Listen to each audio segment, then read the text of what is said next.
On 9. aprill 2023 ning ränduri elu on lõpusirgel. Meie viimane teejupp enne Melbourne'i sisseseadmist on täis mälestusmärke sellest, kuidas Euroopa asunikud oma elu loodusvarade abil on üritanud mugavamaks teha. Kõrgmäestikest alguse saanud jõed on rakendatud laiahaardelisse hüdroelektri ja niisutussüsteemi. 16 tammi, 9 hüdroelektrijaama, 2 pumbajaama ja 225 kilomeetrit torusid ja tunneleid.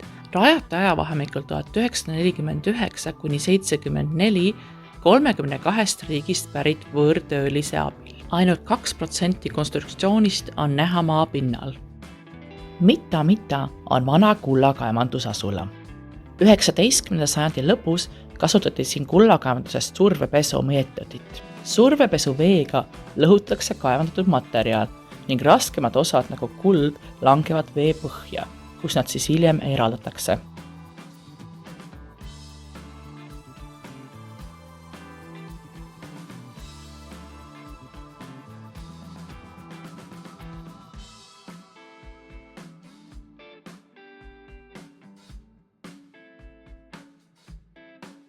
Hirved toodi Austraaliasse küttimise ja hirveliha kasvatamise eesmärgil. Tänapäeval on hirvefarmid pigem armnähtus, aga metsikud hirved, kes lõhuvad looduslikku tasakaalu, on mitmel pool suur probleem. Liha, karvkatte ja piima saamise eesmärgil toodi Austraaliasse ka kariloomad.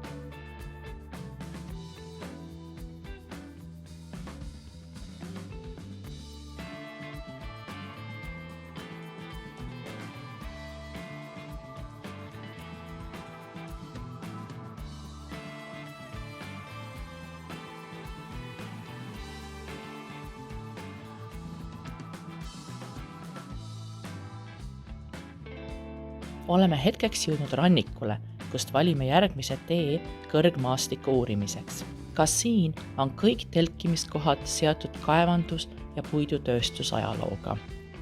Wolfi sünnipäevaks valmib küpsise tort.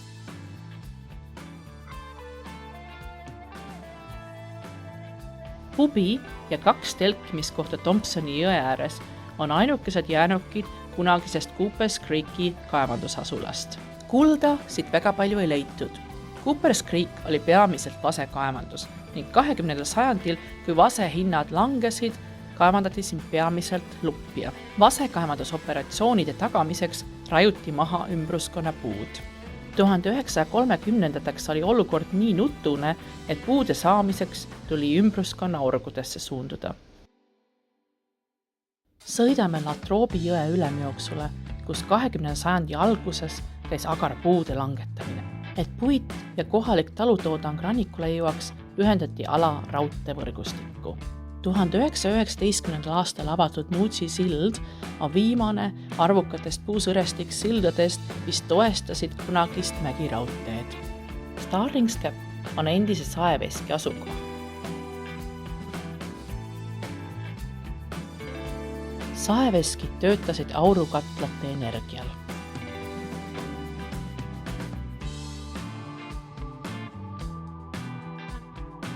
Langetud puude transportimiseks mägisaeveskitesse ning sealt edasi raudteejaamadesse rajati mäenõlvadele tihe vintside ning trammiliinide võrgustik. Esiotsa vedasid vaguneid hobused. Esimese maailmasõja ajal oli siin 60 saeveskit ning 500 kilomeetrit trammiliine. Big Bats puhkalalt on mööda vanu trammiliine võimalik matkata Starling's Gapi.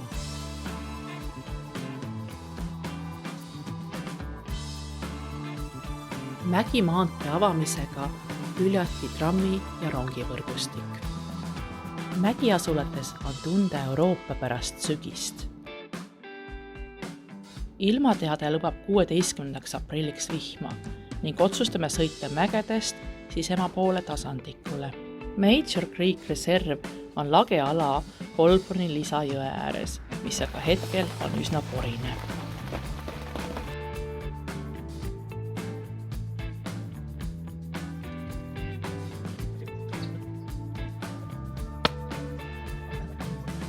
Holborni jõgi mängib Austraalia põllumajanduses väga tähtsat rolli.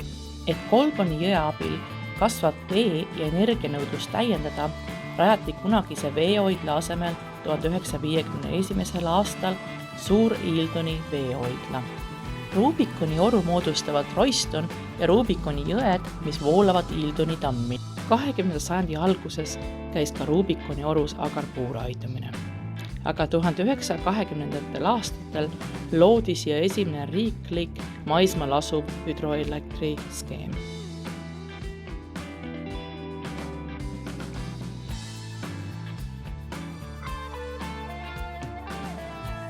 Rubiconi elektrijaamad olid ühed maailma kõige esimestest kaugjuhtimisel töötavatest elektrijaamadest ning oma algusaastatel tootsid 1/5 Victoria osariigi energiavarudest. Suurde Ildoni tammi voolavad Royston ja Rubiconi jõed toodavad jätkuvat elektrit. Aga tänapäeval on siinsetel hüdroelektrijaamadel pigem ajalooline väärtus. Kunagisi elektri- ja puidutöölisi teenindava linnakese asemel on Rubiconi orus aga mitu erinevat telkimisala.